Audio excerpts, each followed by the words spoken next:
Всем привет, дорогие зрители, подписчики, а также гости моего канала. Я в прошлом году снимал видеоролик о горизонтальной формировке. В этом году решил снять продолжение и рассказать небольшие нюансы. Кому интересно, можете посмотреть по ссылочке, посмотреть прошлогодний видеоролик. А для тех, кто смотрит впервые данную формировку, я вкратце расскажу, что данная формировка зеленым побегом было выведено центральный штамм. Здесь она была прищипнута. И с помощью двух пасынков в первый год было сформировано два рукава на постоянной основе. В прошлом году данный куст плодоносил. В этом году осенью было обрезано на короткие сучки. Данная формировка называется горизонтальный кордон. Я сейчас на экран выведу фотографии. Вы можете нажать на стоп-кадр и ознакомиться с обилием и различных формировок кордон. Данная формировка подойдет не для всех форм винограда и не во всех климатических условиях. Основным условием для данной формировки это сорт должен иметь способность плодоносить с первых почек, также в зоне неукрывного виноградарства, так как данная формировка зимует в неукрывном виде. При обрезке на короткие сучки мы существенно теряем в урожае. Это обусловлено тем, что на базальной части побегов, то есть на первых почках, закладка соцветий происходит значительно меньше, нежели на последующих почках. Но у виноградного растения есть способность закладывать значительно большее количество почек, чем она способна обеспечить ростом, и сама себя перегружает. То есть при нормальном состоянии, если не обрезать виноградный куст, то она будет выкладывать значительно большее количество побегов и соцветий. С помощью обрезки, также первой зеленой обломки побегов, мы нормируем и корректируем рост верхней, то есть надземной части и подземной части, чтобы был баланс. И также за счет того, что виноградное растение способно значительно большее количество закладывать соцветий, за счет обрезки и именно тех сортов, которые способны плодоносить с первых почек, такая формировка имеет место быть.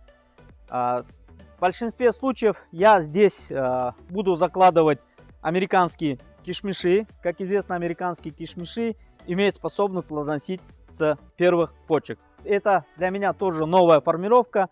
Можно сказать, провожу эксперименты. Но в видеороликах, в американских, в корейских видеороликах есть способность плодоносить американских кишмишей.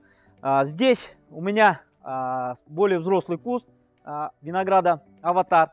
Она сформирована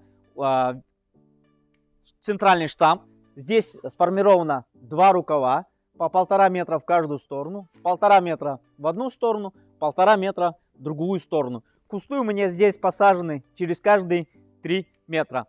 То есть, если взять условно один рукав, да, 1,5 метра, здесь режется на короткие сучки замещения в одну и в другую сторону. То есть, обрезка на 2-3 глазка заключается следующим образом. Сейчас я на примере второго рукава покажу, как делать обрезку. То есть расположение сучков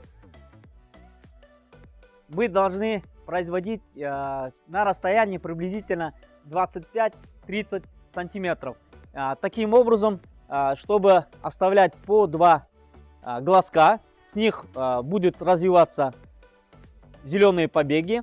И таким образом мы будем набирать то количество зеленых побегов, которые нам необходимо. Я на взрослый куст делаю где-то в среднем 35-40 зеленых побегов. Но при обрезке нужно закладывать и оставлять значительно большее количество почек, так как весной при ветрах и при других механических моментах могут зеленые побеги обломаться. Лучше окончательную нормировку зелеными побегами произвести при зеленой обломке. Смотрим, у нас вот условно одна сторона. Мы здесь будем оставлять где-то 5-6,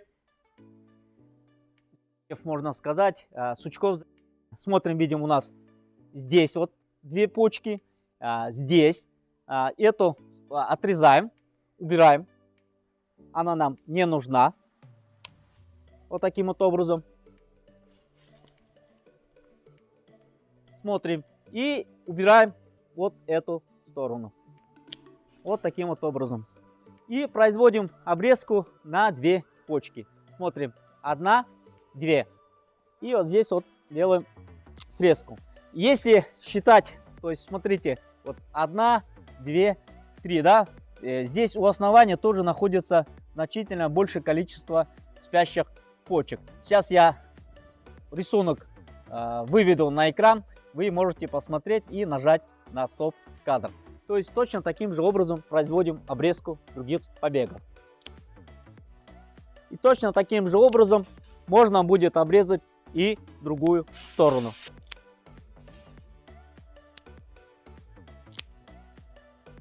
Обрезку производим таким образом, чтобы между сучками замещение где-то было порядка 25-30 сантиметров. То есть считаем 1, 2. И вот здесь вот следующим образом его отрезаем. Таким вот образом. 1. И точно так считаем здесь. 1, 2. Вот так вот отрезаем. То есть ничего заумного нету. Смотрите за моими видеороликами и посмотрим, что же получится с данной затеей. Это все, что я хотел сегодня показать и рассказать. Всем пока, до новых видео.